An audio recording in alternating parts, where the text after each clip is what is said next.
At first, the reef does not look dangerous. It looks busy, but not violent. Sunlight breaks through the surface in shifting silver bands, sliding over coral heads, sand channels, algae-coated rubble, and the slow movement of small fish picking their way through the shallows. Every surface seems alive with something. Tiny shrimp vanish into cracks, gobies hover close to the bottom, crabs test the water with delicate legs, and clouds of juvenile fish tighten and loosen as they move between shelter and open space. In this kind of habitat, survival depends on reading the reef correctly. A shadow can mean cover. A patch of sand can mean safety. A rough lump beside a coral head can look like nothing worth noticing. And that is exactly where the stonefish becomes one of the most dangerous illusions in Australian waters. It does not enter the scene like a hunter. It is already there. Half buried in sand or pressed against coral rubble, the stonefish seems less like an animal than a mistake in the landscape, a leftover chunk of reef shaped by waves and time. Its skin is uneven, warted, and textured with fleshy growths that break up the outline of the body. Algae and sediment can collect on it, helping it blend even more deeply into the world around it. Its coloration is not meant to impress anything. It is built to disappear into dull browns, greys, greens, and muddy yellows, the exact colors prey animals learn to ignore because they are everywhere on the bottom. This is camouflage at its most practical. Not beautiful, not elegant, not theatrical, just brutally useful. For small fish and crustaceans moving through the reef, the seafloor is full of objects that cannot all be investigated carefully. A young fish cannot stop and analyze every stone, every ridge, every patch of broken coral. It has to make fast decisions: where to hide, where to feed, where to avoid open water, where the next predator might appear from above or behind. That pressure creates the opening the stonefish exploits. It does not need to outrun prey because the prey is already doing most of the work for it. A shrimp comes too close while searching through the sand. A small fish passes over the wrong patch of rubble. The stonefish waits until distance has collapsed almost completely. Then, in a movement so fast it feels like the reef blinked, the mouth opens. The strike is not a chase, it is suction. The stonefish expands its mouth and throat with explosive speed, creating a sudden pressure change that pulls water inward, and anything close enough comes with it. To the prey, there is almost no warning sequence, no long pursuit, no visible preparation, no dramatic lunge across open space. One instant, the seafloor is still. The next, the animal beside it becomes a vacuum. This type of ambush feeding is one of the reef's most efficient solutions to a crowded world. In a habitat where there are countless hiding places and too many angles for escape, speed over distance matters less than speed at the final centimeter. The stonefish has evolved around that final centimeter. It turns patience into physics. What makes this predator so unsettling is that its hunting strategy is almost completely passive until the last moment. Many predators advertise their danger by movement. Sharks patrol. Barracuda hover with sharp intent. Moray eels show teeth from a crevice. Even a fast reef fish gives itself away by posture, direction, or tension. The stonefish removes those clues.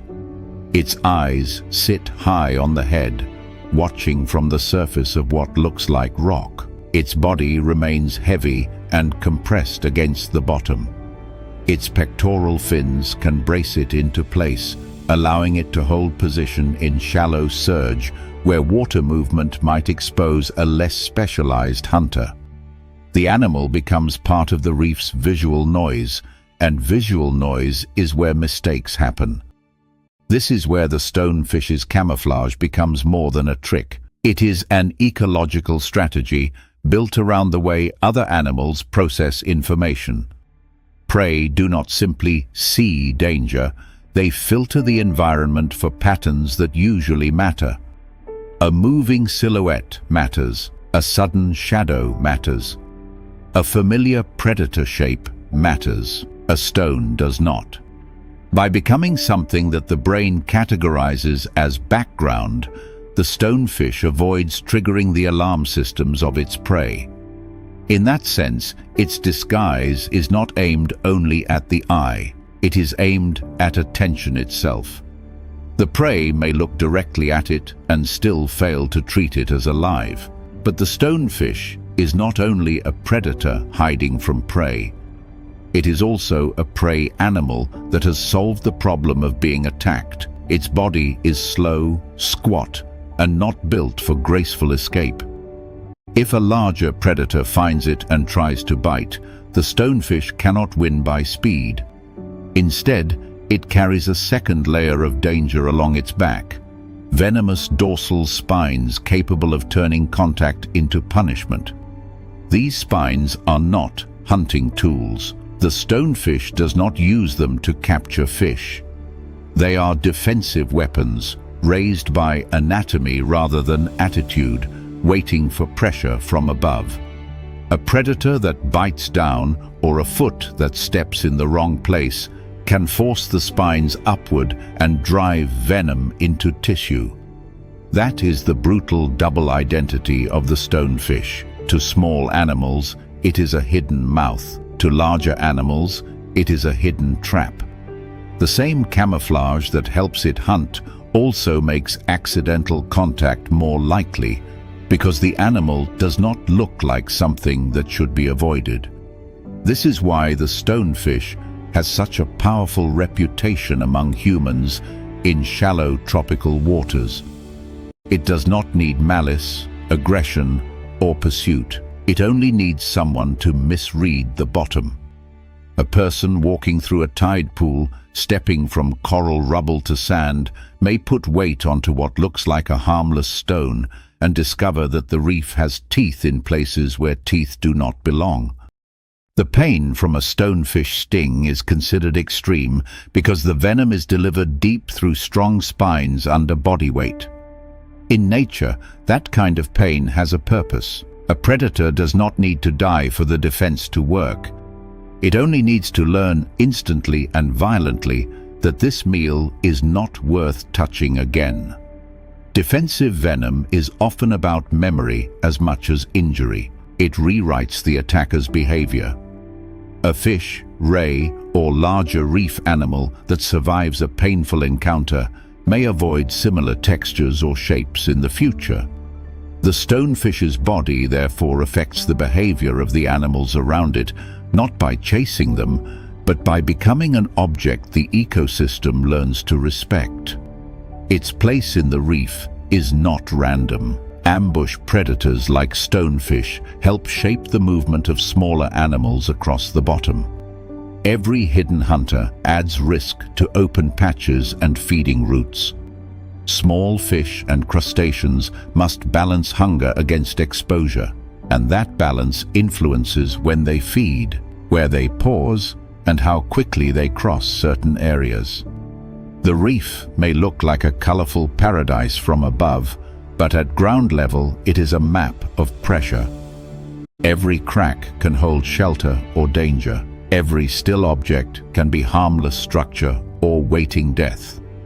The stonefish is one of the animals that makes the bottom itself feel uncertain. There is a strange irony in how effective it is. The stonefish survives by being visually boring. It does not need the sleek shape of a shark or the bright warning colors of a venomous animal. Its power comes from being overlooked. In a reef full of beauty, it weaponizes ugliness. In a world full of motion, it weaponizes stillness. Even its face seems built against drama, with a downturned, lumpy expression that makes it look less like a killer than a grumpy piece of coral debris. But that almost ridiculous appearance is exactly the point. Evolution does not care whether a predator looks impressive. It cares whether the predator eats, avoids being eaten, and leaves enough survivors to repeat the design. So, the opening lesson of the stonefish is not simply that dangerous animals can be hidden. It is sharper than that. The stonefish shows that danger can become part of the scenery. It can sit beneath clear water, in full daylight, surrounded by life, and still remain functionally invisible because the mind has already dismissed it. In Australian waters, the threat is not always the animal moving toward you.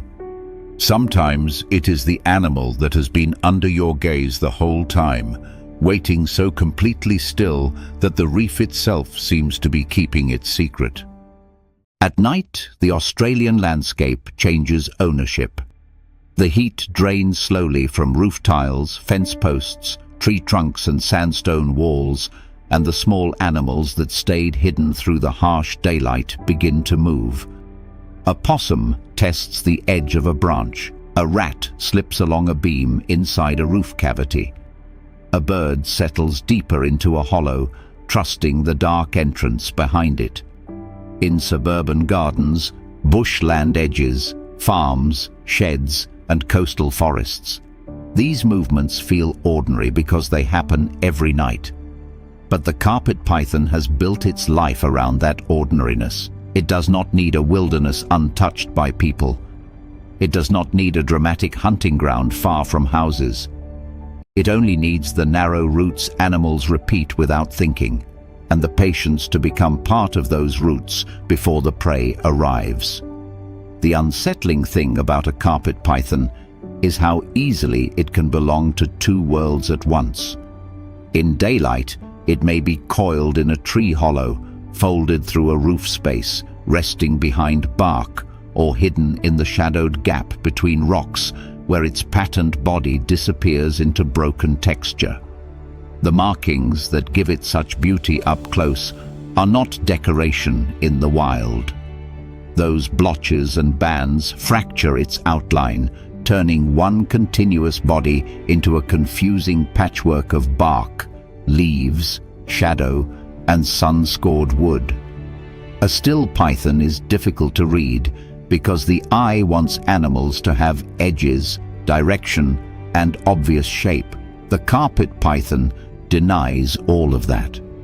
It can be there in full view, stretched along a branch or tucked against a beam, and still register as nothing more than another line in the structure.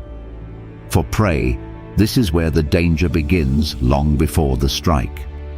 A rat using the same roof cavity each night is not moving through an empty space, it is moving through a memory. It knows the beams, the holes, the warm corners, the small openings where it can pass from one side to another.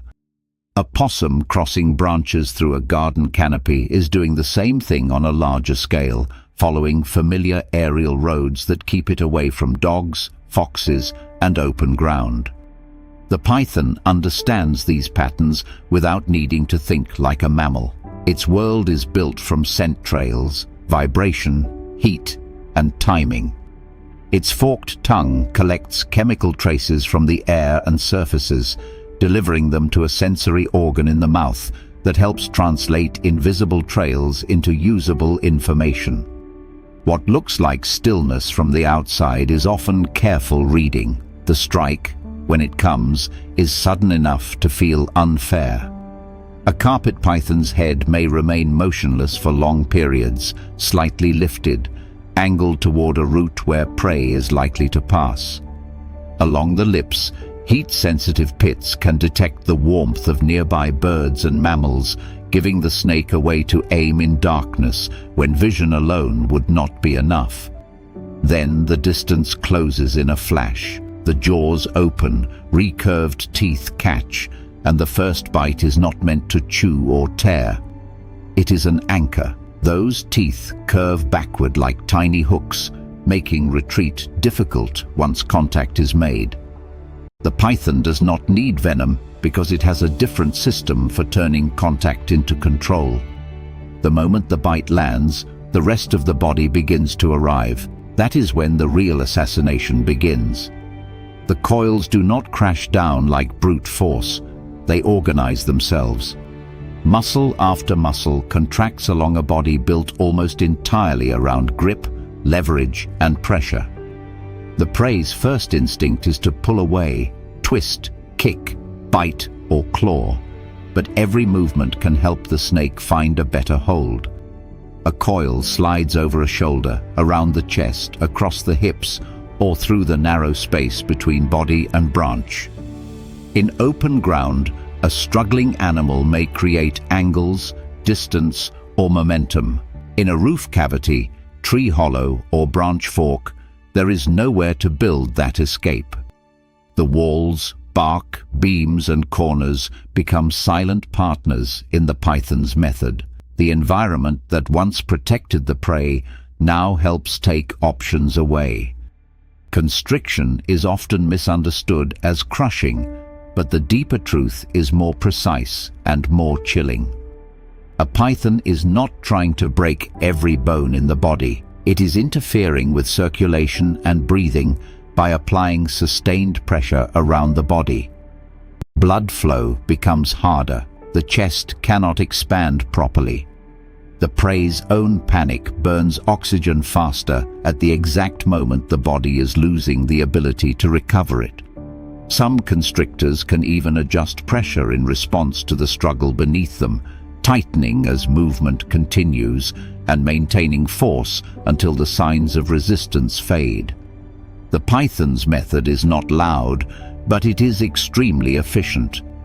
It turns muscle into a closing system, and the prey's world shrinks from a branch, a hollow, or a roof space down to the space inside the coils. This is why the carpet python is such a strong predator in tight places. Its body is not merely long. It is flexible enough to turn architecture into advantage. A hollow log, a ceiling void, a thick vine tangle, or the fork of a tree creates surfaces the snake can brace against. The python can loop around obstacles, wedge part of its body for leverage, and hold prey in positions where escape movements become awkward or impossible. A possum caught in a tree hollow cannot swing its body freely. A rat seized along a beam cannot always turn to bite the right part of the snake.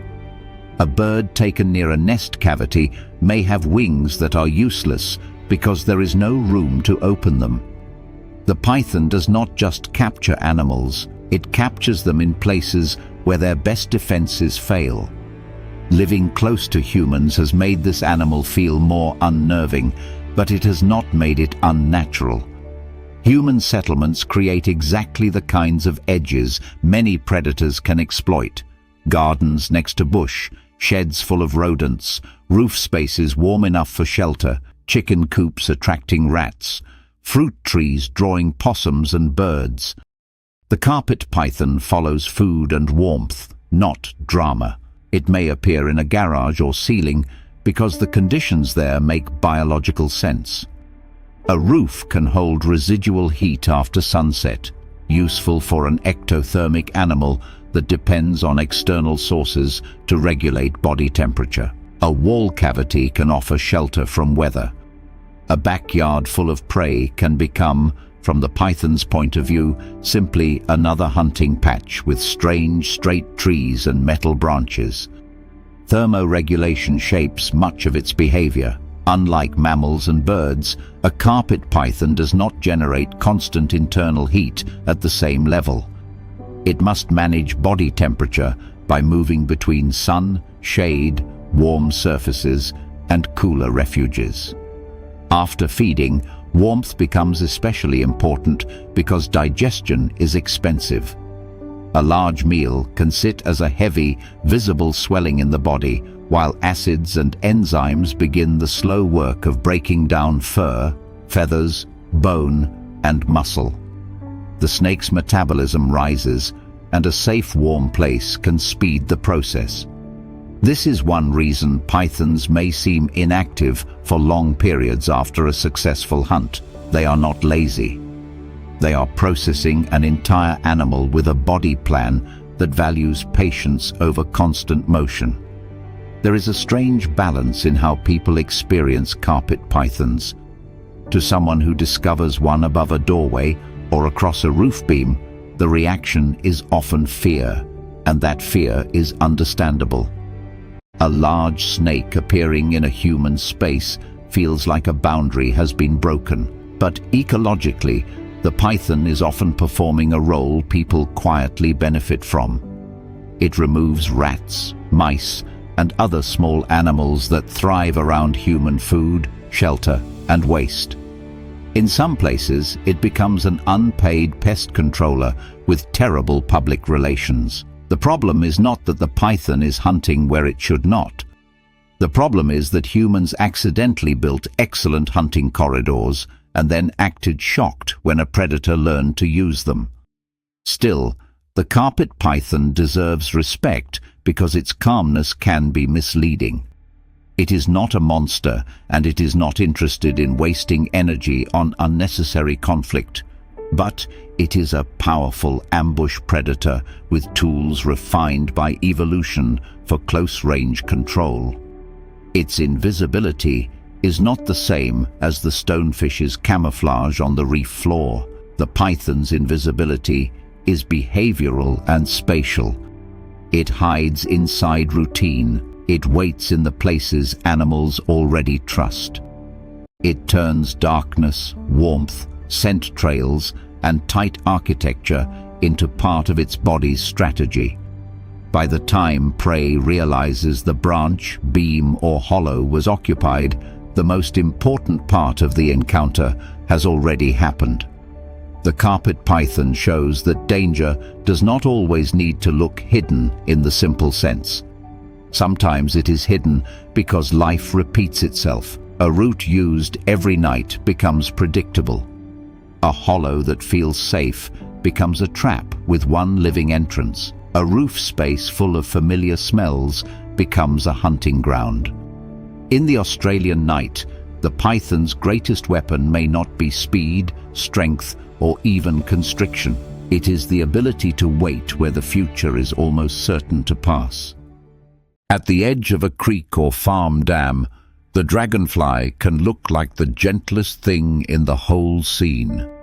It hovers over the water on glassy wings, catches sunlight in flashes of blue, bronze, green, or red, and rests on a reed as if it has been placed there only to decorate the landscape.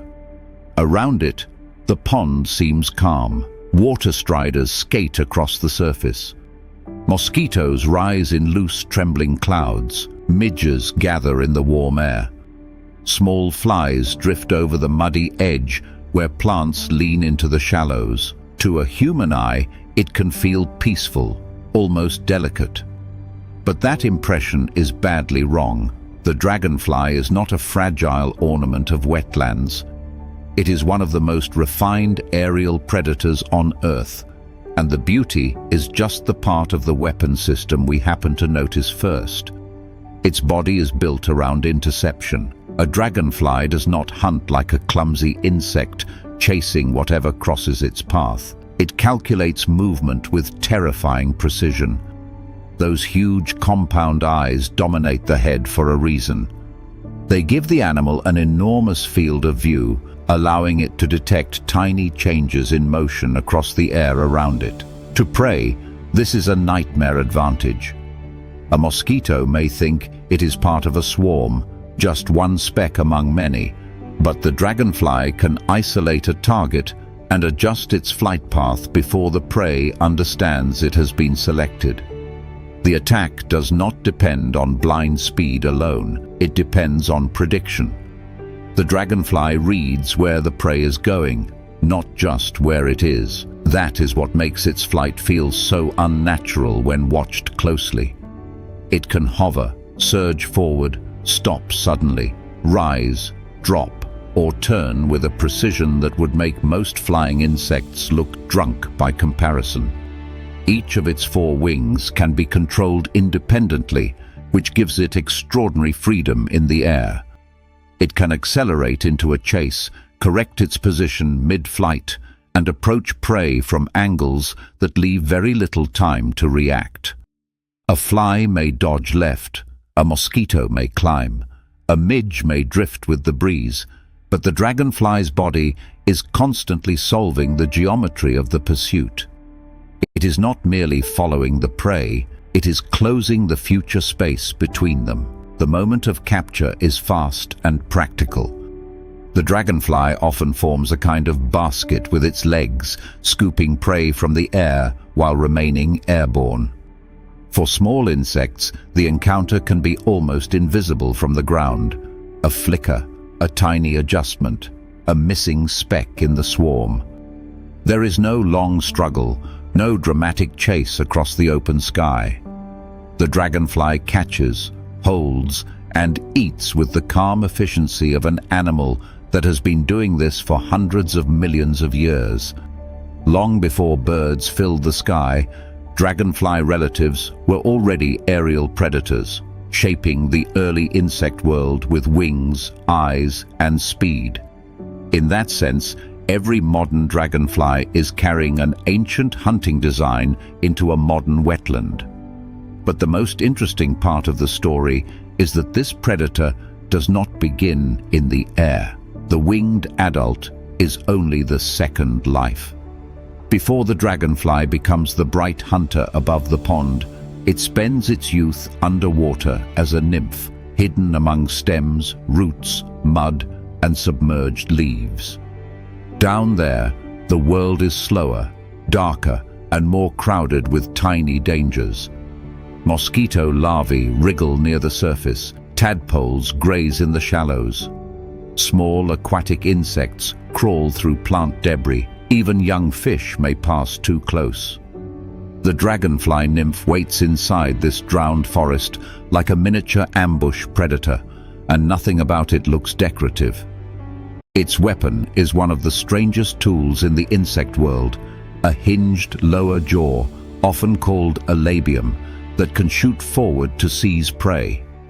At rest, it folds beneath the head like a hidden arm. When prey comes within range, it snaps outward with sudden speed, grabbing the victim before it can escape. This is not the graceful aerial interception of the adult. This is underwater ambush at close range. The nymph does not need to chase constantly through the pond because movement underwater costs energy and alerts prey. Instead, it blends into the clutter, waiting for larvae, small crustaceans, tadpoles, or other soft-bodied animals to make one careless approach. A mosquito that escapes fish and surface tension may still vanish into the jaws of something it never saw. This gives the dragonfly a rare double identity. In one life, it is a hidden underwater hunter. In another, it becomes an airborne assassin.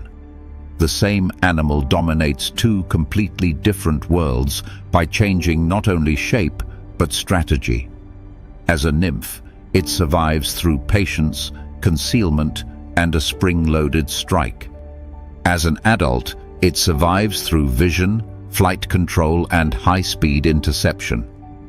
That transformation is not just visually dramatic, it is ecological genius.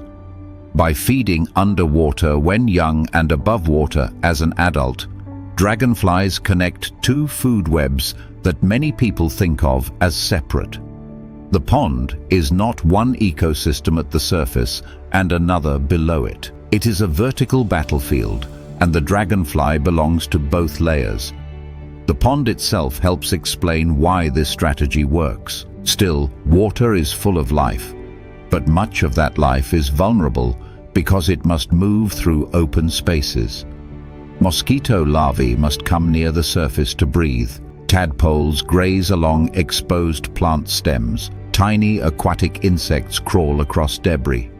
Above the water, adult mosquitoes, midges, and flies gather because the wetland provides breeding sites, moisture, and food.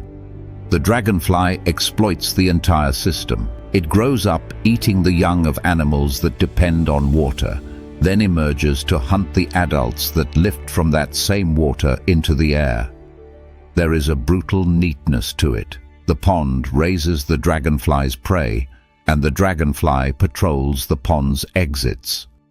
Emergence is one of the most vulnerable moments in its life. When the nymph is ready to become an adult, it climbs from the water onto a reed, rock, or stem. Its old skin splits, and the winged form slowly pulls free. For a while, the new adult is soft, pale, and exposed. The wings must expand and harden before they can carry it properly. During this stage, birds, spiders, ants, frogs, and even other insects can take advantage. The future aerial killer begins its adult life almost helpless, hanging above the water it has just escaped. It is one of nature's sharp little jokes. A creature designed for airborne precision has to survive a fragile, awkward, dangerous hour before it can use the sky. Once hardened, though, the adult becomes a force that changes the behavior of insects around the water. Mosquitoes and midges may seem mindless in their swarms, but every predator patrolling the air shapes who survives long enough to breed. Dragonflies help regulate insect populations, including species that humans usually notice only when they start biting. They are not a complete solution to mosquitoes, and it would be foolish to turn them into cartoon heroes, but their presence reveals a real ecological pressure. A healthy wetland does not just produce insects, it also produces hunters built to keep those insects in check.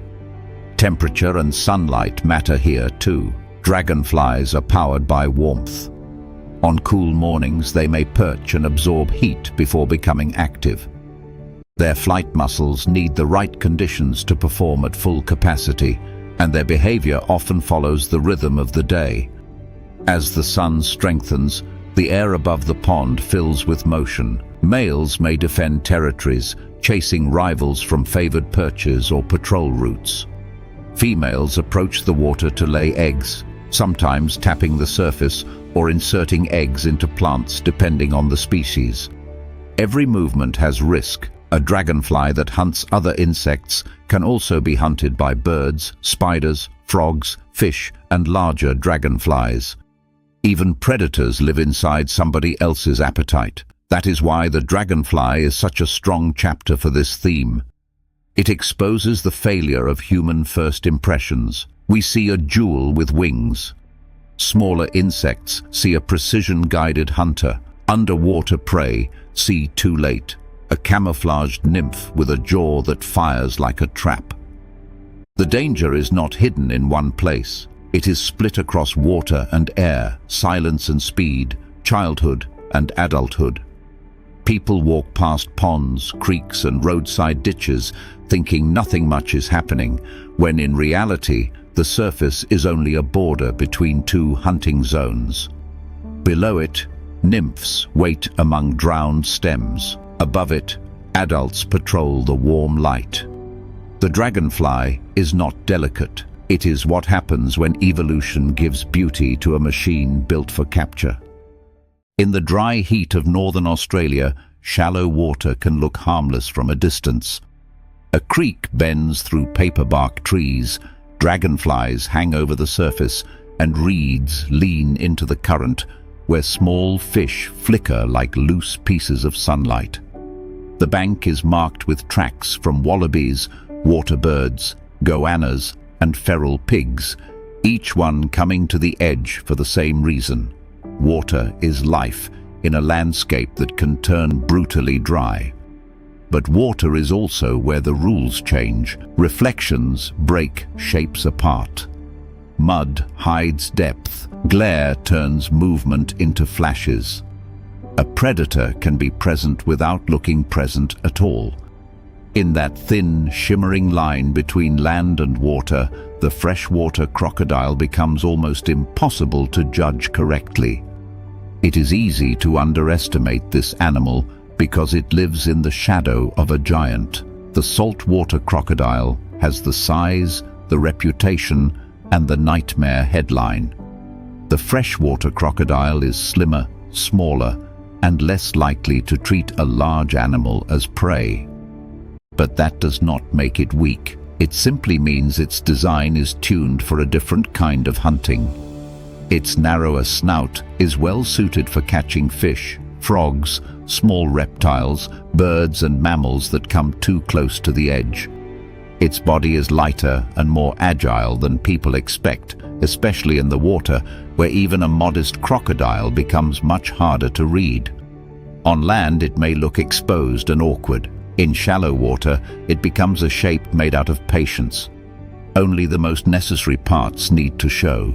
Eyes raised high on the skull. Nostrils positioned to breathe while the rest of the body stays hidden. A rough line of head and back that can pass for submerged debris if the light is bad enough.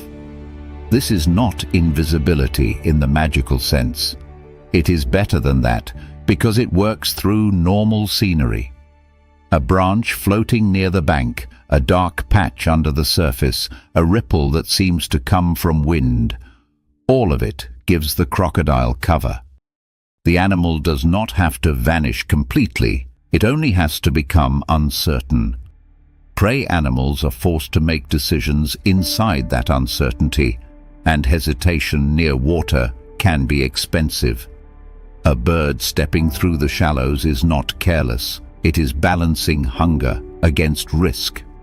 A heron, egret or small wading bird must focus downward, tracking fish, insects and frogs through reflected light.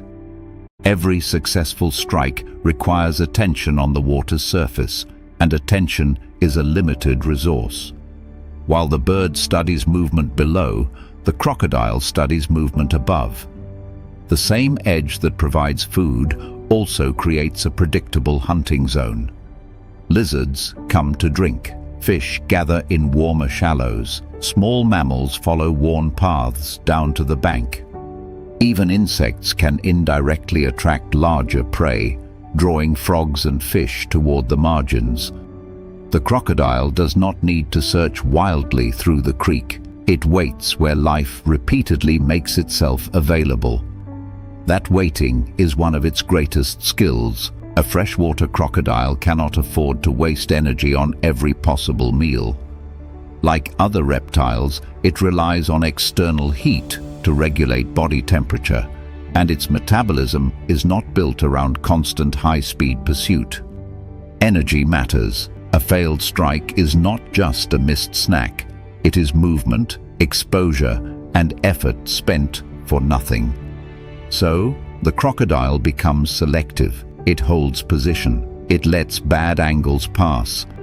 It allows animals to come close, then closer, then almost too close to believe. This can make the water look peaceful for a long time, which is exactly why the attack feels so violent when it finally happens. The stillness was not absence, it was calculation. The launch is short, fast and brutally direct. The head rises, the jaws open, and the quiet surface tears apart in a burst of water and muscle. There is no long chase, because the crocodile has already done the slow work before moving. It has chosen the distance, it has chosen the angle. It has waited until the prey's escape route is compromised by mud, slope, reeds, or the simple fact that one foot is already in the wrong place. The jaws close with a force that does not need drama to be effective. For fish and small animals, the strike can be final almost instantly. For larger prey near the edge, the first goal is often control. Pull the victim off balance, drag it into deeper water, and turn land-based movement into panic. Water is not just the crocodile's hiding place, it is part of the weapon. A mammal that can run on a bank cannot run inside a creek. A lizard that can grip dry bark loses traction in mud. A bird that can lift from open ground may struggle when wings slap against reeds and water. The crocodile understands none of this as a human would, but evolution has built the answer into its behavior. Attack from the edge, use surprise. Use the weight of water, Use the moment when prey crosses from one world into another. The freshwater crocodile is not only biting an animal, it is pulling that animal into a medium where its own defenses become weaker. Its senses are built for this narrow world. Crocodilians can detect subtle surface disturbances, reading vibration and pressure changes through sensitive structures around the jaws and skin. In water, that matters enormously. A fish flicking its tail, a frog kicking from the bank, a drinking animal disturbing the surface. These are not random ripples. They are information. The crocodile's eyes are also adapted for an animal that lives between air and water, with protective membranes that allow it to keep vision functional in harsh conditions.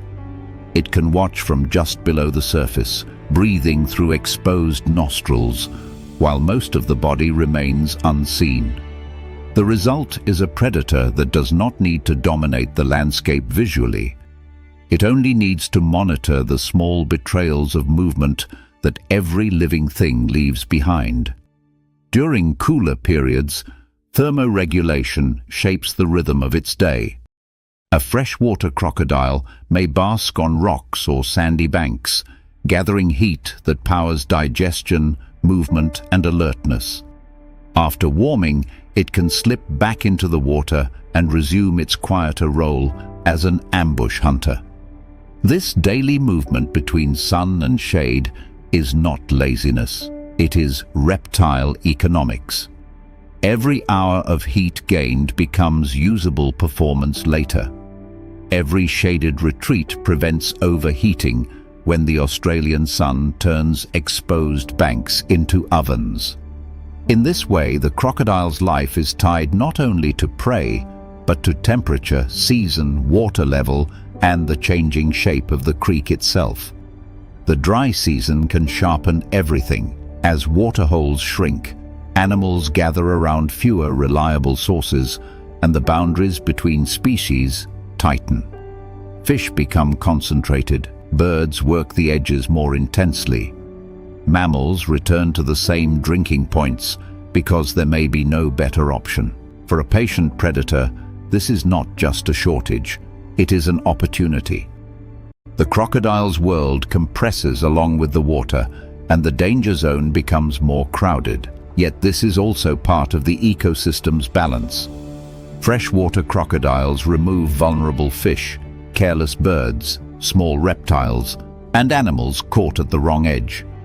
They are not villains in the creek. They are one of the pressures that keeps every other creature alert. There is something almost unfair about how little the crocodile must reveal before the attack. A viewer standing at the bank might scan the water and see only glare. A bird might see only reflected sky. A lizard might see only a drinking place. But the crocodile has turned that false emptiness into strategy. Its body is shaped to hide below the surface, its patience shaped by energy limits, its senses shaped by ripples, and its strike shaped by the final mistake prey makes near water, assuming that quiet means safe.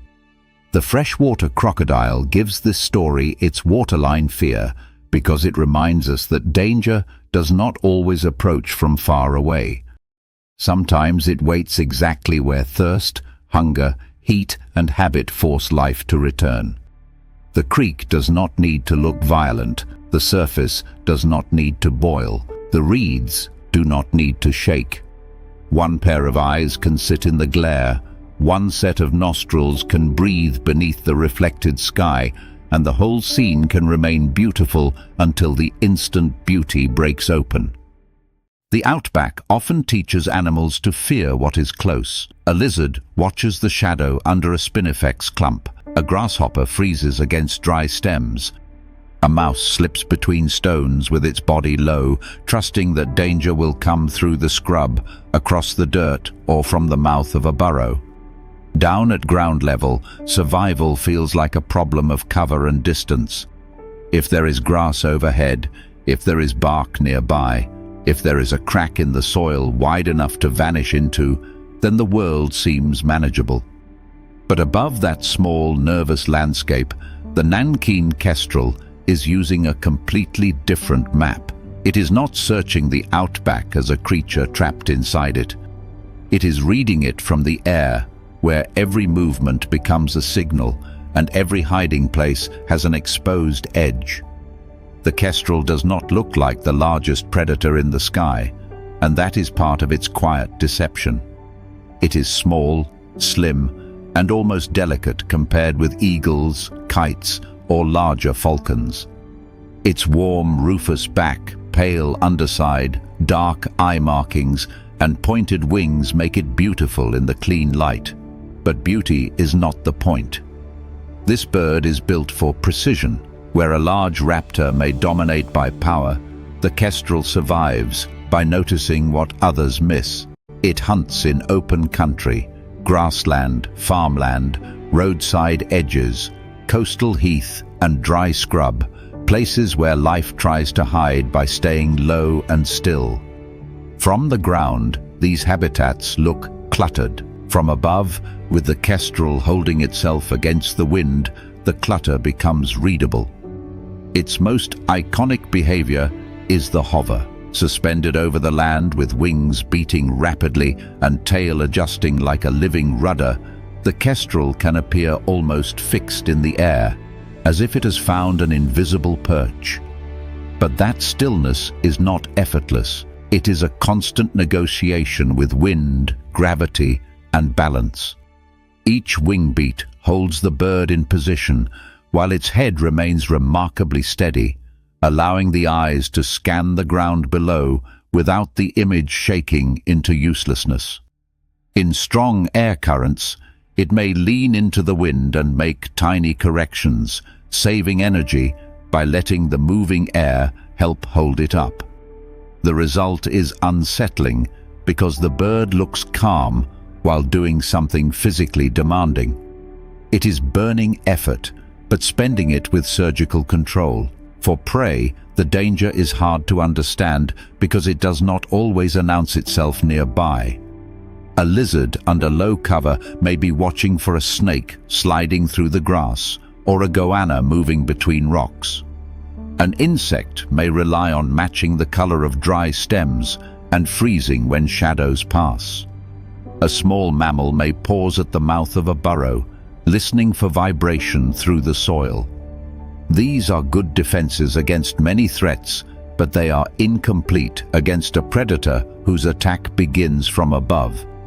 The Kestrel does not need to enter the prey's tunnel of attention. It waits outside it, looking down into a world where every twitch can betray position. Vision is the Kestrel's greatest weapon. Like other birds of prey, it has eyes adapted for detecting fine detail at a distance, with a concentration of light-sensitive cells that allows it to pick out small movements against complex backgrounds. That matters in Australia's open habitats, where prey often survives by breaking its outline rather than fully disappearing. A grasshopper shifting its legs beneath dry grass, a skink flicking its tail near a stone, or a mouse disturbing dust along a narrow track may be almost meaningless to an animal standing nearby. From above, those tiny movements can become bright pieces of information. The Kestrel is not simply seeing the animal, it is seeing the mistake the animal made. There is a cold efficiency in that kind of hunting because the strike is decided before the prey feels hunted. The Kestrel may hover, drift, rise slightly, then hold again, testing the ground with its eyes. It is not rushing because rushing would waste the very advantage height gives it. Height turns the landscape into a field of angles. The bird can judge distance, wind, escape routes, and the likely direction of a fleeing animal before committing. When the moment is right, the body folds from suspension into descent. The wings narrow, the head locks onto the target, and gravity becomes part of the attack. The Kestrel does not fall helplessly. It uses the drop, shaping it with wing and tail adjustments until the final seconds compress into speed. The prey's problem is that escape has to begin from a disadvantage. By the time the Kestrel drops, The attack line is already chosen. A lizard may dash toward cover, but cover that looked close from the ground may not be close enough from the air. A grasshopper may launch only to reveal itself more clearly. A mouse may turn sharply, but a kestrel descending with its talons extended has already reduced the fight to a small patch of earth. The talons are the real capture tools, designed to seize and pin. The beak finishes what the feet begin. There is no need for brute force when the whole hunt has been built around choosing prey small enough, exposed enough, and late enough to control. This is why the kestrel gives the episode a different kind of invisibility. It is not hidden by mud like a crocodile, not disguised as reef rubble like a stonefish, and not folded into a dark root like a python. It is hidden in the prey's blind assumption that danger belongs to the ground. Many small animals spend their lives managing threats at their own level. They know the language of grass stems, holes, stones, and shadows, but the sky is too large to monitor constantly. Looking up costs time, and time spent looking up can mean missing food, rivals, mates, or threats beside them. The kestrel exploits that impossible trade-off. No prey animal can watch every direction forever. The Australian environment sharpens this relationship. Heat, drought, and seasonal change influence when prey moves and how exposed it becomes. During hot parts of the day, reptiles may shift between sun and shade to manage body temperature, warming themselves enough to move and hunt, then retreating before the ground becomes dangerously hot. Insects rise and fall with temperature, wind, and moisture. Small mammals often wait for cooler hours, but their pathways still leave signs: disturbed sand, clipped grass, worn runs near cover. The kestrel lives by reading these rhythms. It may hunt from a dead branch, a fence post, a power line, or a hover over open ground, changing method depending on wind and opportunity. It is flexible because the outback is not generous to specialists that only know one trick. There is also a strange fairness in the kestrel's role, even if it feels merciless from the prey's point of view. By taking insects, reptiles, and small mammals, it helps regulate populations that can surge after rain or around human-altered landscapes. In farmland and open country, a kestrel watching from a wire is not just decoration against the sky. It is part of a living control system, removing animals that have become visible through movement, abundance, or bad timing. Predation here is not random cruelty. It is one of the forces that keeps attention sharp across the entire ground community. Every grasshopper that freezes too late, every lizard that crosses too wide a gap, every mouse that lingers too long near open dust becomes a lesson written into the behavior of survivors.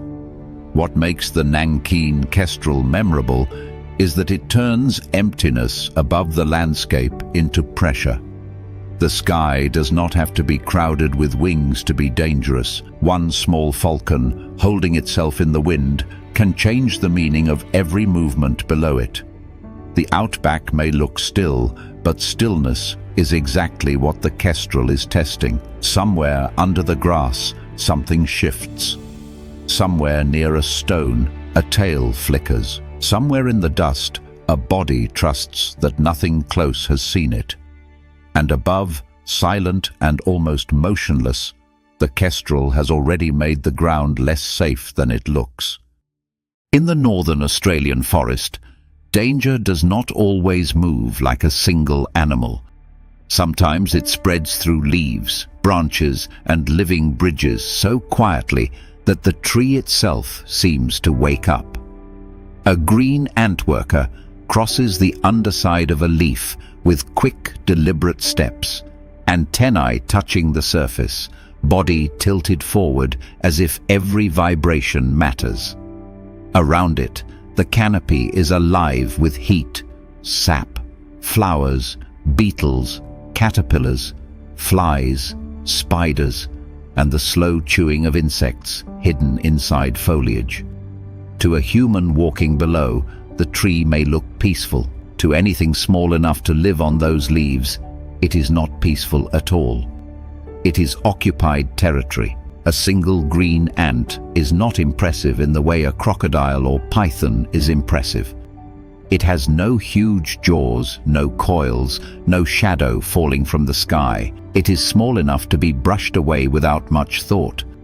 That is the mistake. The green ant is not meant to be judged alone. Its real body is the colony. Thousands of workers moving across a tree as if the branches are nerves and the leaves are skin. Each worker is a sensor, a guard, a hunter, and a messenger. One ant finds trouble, and the information does not stay with one ant. It travels. The forest does not need a roar when chemistry can do the same job more efficiently. Green ants, often called weaver ants, are famous for building nests from living leaves. Workers pull leaves together with their bodies, gripping edges and forming chains, while larvae produce silk that binds the structure into a sealed chamber. It is one of the most remarkable pieces of insect architecture in the Australian canopy. Not a nest carved into wood or dug into soil, but a home stitched from the tree's own foliage. The colony literally folds the forest around itself. Inside those leafy chambers, queens, larvae, pupae, and workers form a hidden center of activity, while outside, patrols spread across branches like security lines around a fortress. For a caterpillar, beetle, fly, or soft-bodied insect, the danger begins with a contact that seems too small to matter. One worker touches it with antennae, another turns sharply. The first bite may not kill anything, but it changes the situation completely. Green ants use their mandibles to grip, pull, and hold, and they can spray formic acid into wounds or onto the body of the target. The acid irritates and weakens, but the bigger horror is the teamwork. A prey animal that could escape one ant may struggle against 5. Against 20, the fight becomes less about strength and more about being divided into pieces of resistance.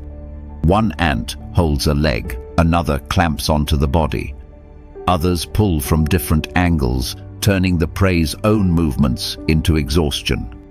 This is what makes the colony feel like a predator rather than a crowd. There is coordination without a commander shouting orders. Chemical signals guide the response. Alarm pheromones can recruit more workers, mark the location of disturbance, and turn scattered individuals into a focused attack. To an insect trapped on a branch, the first ant is not the enemy, it is the alarm bell. The moment it signals, the branch stops being a branch in the normal sense. It becomes a road system carrying reinforcements. The prey may have stepped onto green leaves looking for food, shade, or a safe path, but it has entered a living network that reacts faster than it can understand. The genius of this system is that it turns territory into weaponry. A python waits inside a root. A crocodile waits at the waterline. A kestrel watches from above. But green ants make the root itself hostile. Their patrol trails run along stems, leaf edges, and trunk surfaces, covering the same pathways other insects must use. A caterpillar feeding on leaves cannot avoid leaves. A beetle moving through foliage cannot avoid branches. A fly landing to rest may choose the wrong surface for only a few seconds and still trigger attention. The ants do not need to chase across open space because they already occupy the structure of the habitat. They are not hiding in the forest, they have turned part of the forest into themselves. Their aggression also has ecological consequences beyond hunting. Green ants defend the trees they occupy with startling intensity, attacking many insects that feed on leaves or fruit. In some regions, people have even valued them because their colonies can reduce certain pest insects in orchards. That relationship is not sentimental. The ants are not protecting a tree out of kindness. They are protecting territory, food sources, nest sites, and the flow of resources that keeps the colony alive, but the result can still benefit the plant. A tree full of green ants may suffer less damage from some herbivores simply because every chewing insect risks being discovered by a patrol.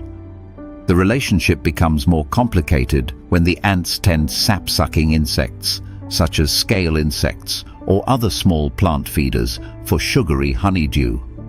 The ants may protect these tiny producers from predators in exchange for food, almost like farmers guarding livestock.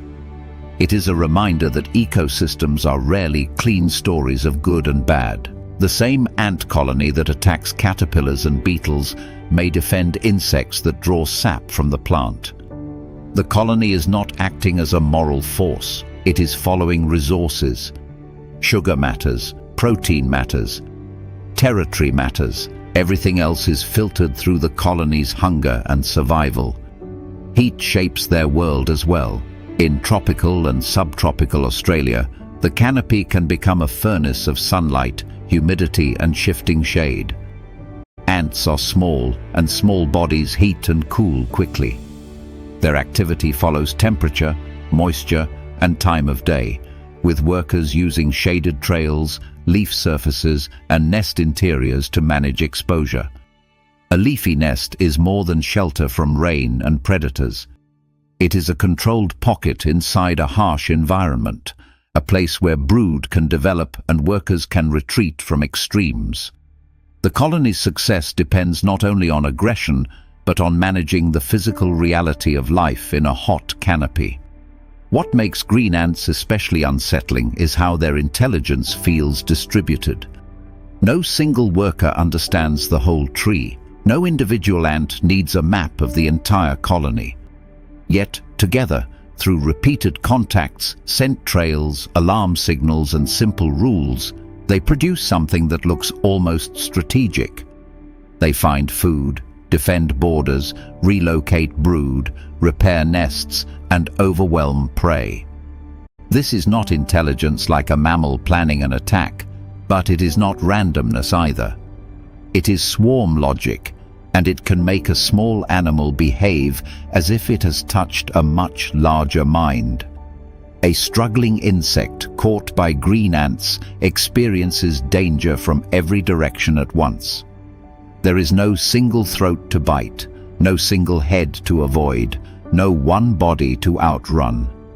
The attack arrives in pieces, legs pulling, jaws cutting, acid burning, antennae tapping, more workers closing in from the edges of leaves. Even if the prey breaks free from one grip, another may already be attached. The colony does not need every worker to be perfect.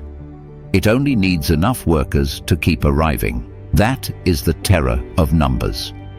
Failure at the individual level can still become success at the colony level. For humans, green ants are usually more painful nuisance than true threat, but that does not make them harmless in the story of the forest. Anyone who has brushed against a nest or leaned into the wrong branch knows how quickly the canopy can answer back. The bite is sharp, the acid sting immediate, and the reaction feels almost personal, even though it is purely defensive. The ants are not angry in the human sense. They are protecting a system that took enormous effort to build: the nest, the brood, the queen, the trails, the food sources, the living architecture of their colony. That is why green ants make such a strong ending. Every earlier predator in this episode could be understood as a hidden individual: the stonefish disguised as reef, the python folded into dark roots, the crocodile buried in reflection, the kestrel waiting above sight, the dragonfly split between water and air. Green ants take the idea further. They are not one assassin hiding in the scenery. They are the scenery becoming organized. A branch is not just a branch. A leaf is not just a leaf. A quiet trail through the canopy may already be monitored by hundreds of antennae. In Australia's forests, the final lesson is simple and uncomfortable. Danger does not always need a face. Sometimes it has thousands of faces, each one small enough to ignore until they begin moving together. A beetle steps onto the wrong leaf. A caterpillar chews too close to the wrong nest. A fly lands for one careless moment on a green bridge already under patrol. Then the forest answers, not with one strike, but with a signal, a rush of bodies, and a system that was listening long before anything knew it had been heard.